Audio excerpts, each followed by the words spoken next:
Halo, saya Jun, masih dari Computex 2025 dan kali ini bisa nebak gak? Saya lagi ada di boothnya siapa? Udah pasti ketahuan, cooler Deepcool, bre.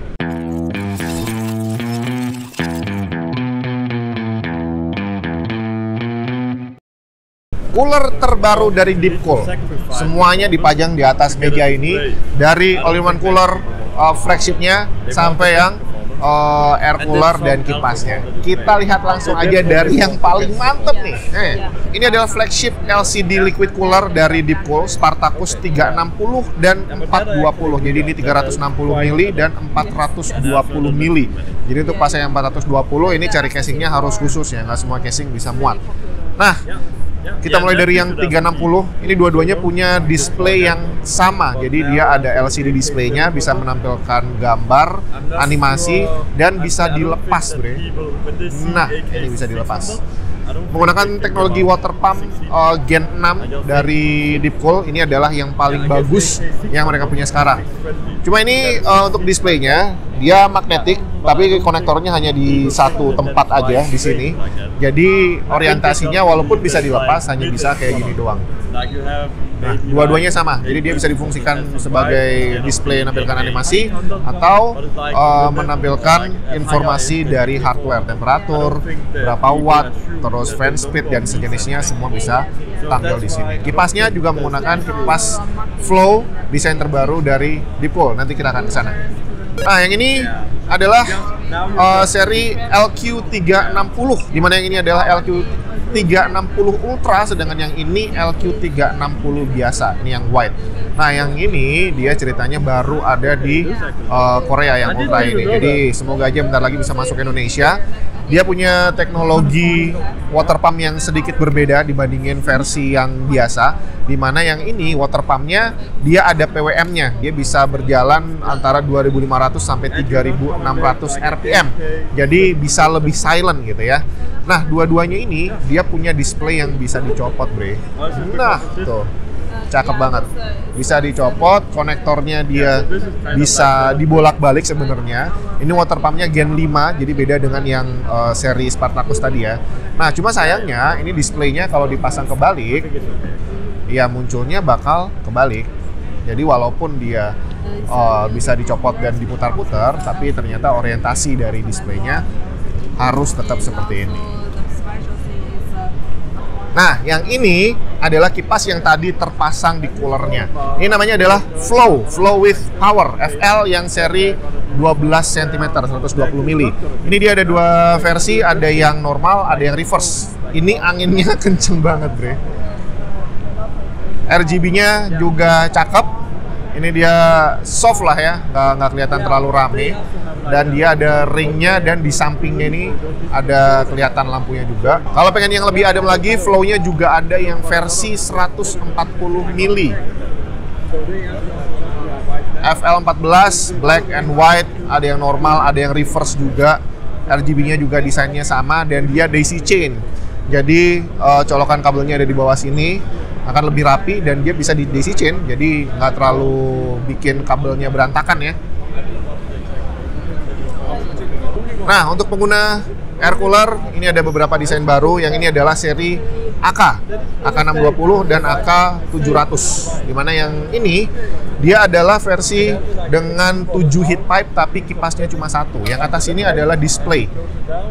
Bisa dilihat, ini dia display apa namanya, monitoring hardware ya. Yang ini juga sama, dia 6 heat pipe, tapi pakai 2 tower dan 2 kipas. Nah, yang menarik dari sini adalah kipasnya punya teknologi auto cleaning. Jadi auto cleaning itu saat PC-nya dimatikan, selama beberapa detik setelahnya kipasnya akan berputar berbalik arah. Jadi dia untuk nyedot debu yang ada di dalam heatsink, disedot keluar untuk ya bikin heatsinknya nggak cepet kotor. Menarik juga ini teknologinya ya. Ini adalah seri AK juga yang masih sama, second gen AK series. Cuma bedanya dengan yang tadi digital, yang ini dia lebih klasik, bre. Dia pakai ornamen kayu di sini. Tapi ini kayaknya bukan kayu beneran sih. Tapi nggak apa-apa. Yang penting secara penampakannya dia kelihatan klasik.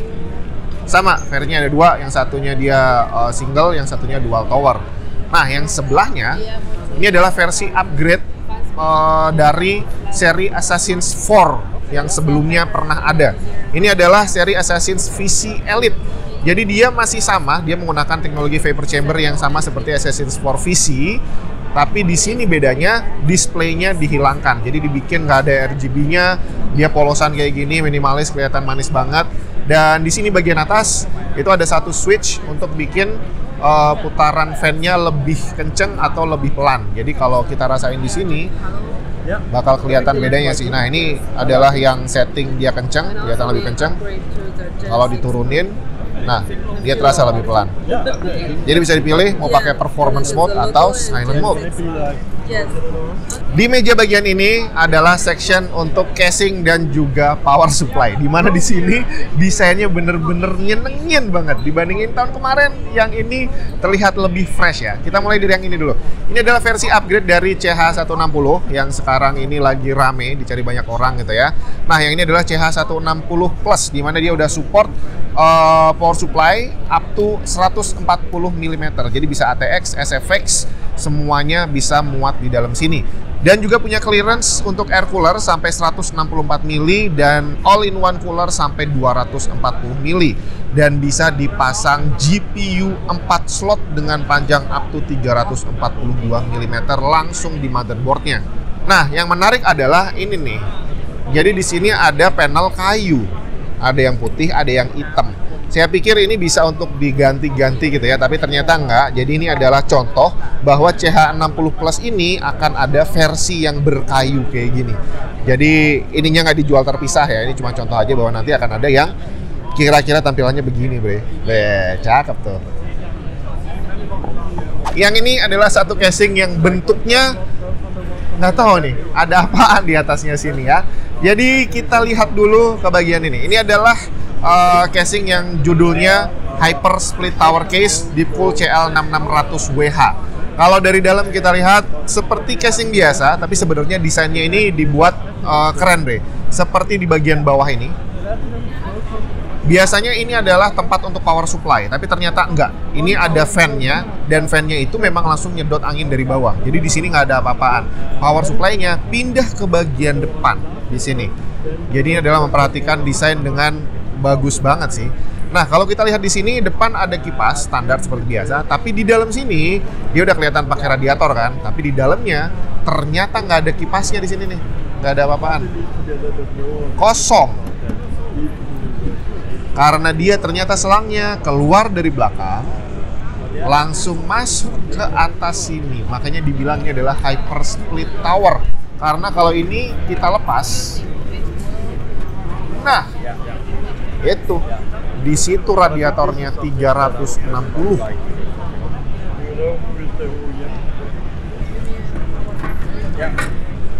Bagian ini ada logo headphone. Saya pikir ini adalah untuk colokan audio, ternyata bukan. Ini adalah gantungan untuk headphone gitu ya. Karena untuk side panel, front panel itu sudah dipindah menjadi side panel di bagian bawah tadi ini ya. Nah, kalau kita pindah ke depan, ini desainnya keren, bre. Kelihatan mewah. Ini bagian tengahnya fan kelihatan, itu kumparannya ya. Dan ini pakai ornamen kayu yang dimana ini adalah bener-bener kayu, bukan plastik bermotif kayu, tapi real. Ini adalah kayu. Yang ini adalah casing flagshipnya Deepcool untuk Computex tahun 2025 ini. Dimana yang bagian depan, ini kan gede banget nih. Nah, depan ini warna, ini bukan RGB, bre. Ini adalah liquid coolernya. Jadi casing ini namanya adalah Genome 3. Dia udah include dengan liquid coolernya. Dan yang tengah ini bukan ornamen. Ini adalah tombol power, bre. Jadi kalau saya pencet mati nih PC-nya ya. Jangan berarti ya. Untuk bagian dalam casing ini kelihatan lega banget. Tapi di sini bagian depan tadi nggak ada kipasnya karena dipakai untuk display liquidnya ya. Ini kipasnya gede-gede, dan bagian atas ini adalah cooler 420 mili yang sudah dijual sepaket sama casingnya. Jadi dia emang kelihatan gede banget sih. Ini lari ke sini, displaynya seperti ini. Mantap banget. Ini adalah casing flagship andalan Deepcool untuk 2025. Di bagian bawah ada LCD display. Ini untuk menampilkan sistem monitoring. Jadi komplit lah. Ini nanti side panelnya tempered glass ya. Jadi ditutup kita masih bisa melihat ini. Power supply di sini udah pasti ketutup. Jadi inilah dia casingnya. Mantap coy.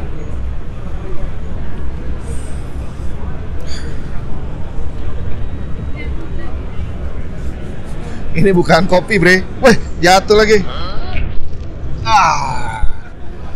Ini bukan mesin kopi ternyata ya. Jadi ini coba kita lihat lebih dekat. Apa sih ini? Ternyata barang yang kelihatan seperti mesin pembuat kopi ini adalah sebuah PC. Jadi kalau nggak merhatiin, ini adalah coolernya, bre. Cooler Assassins pastinya yang tadi di sana udah dipamerin gitu ya, model baru.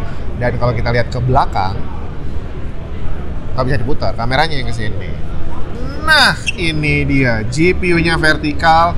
Ini adalah casing ITX. Ini ITX dari Deepcool.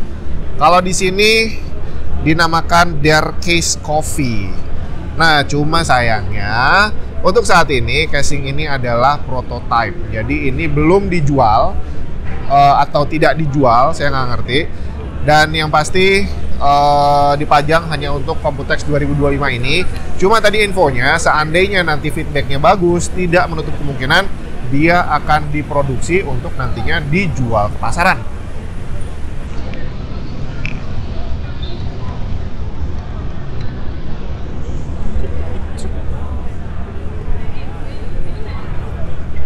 Terakhir, power supply, bre. Yang ini benar-benar menarik perhatian saya karena dia kecil-kecil begini, dia udah 850 watt gitu ya. Dan dia udah ATX 3.1. Jadi udah ada colokan power baru 12 volt 2x6.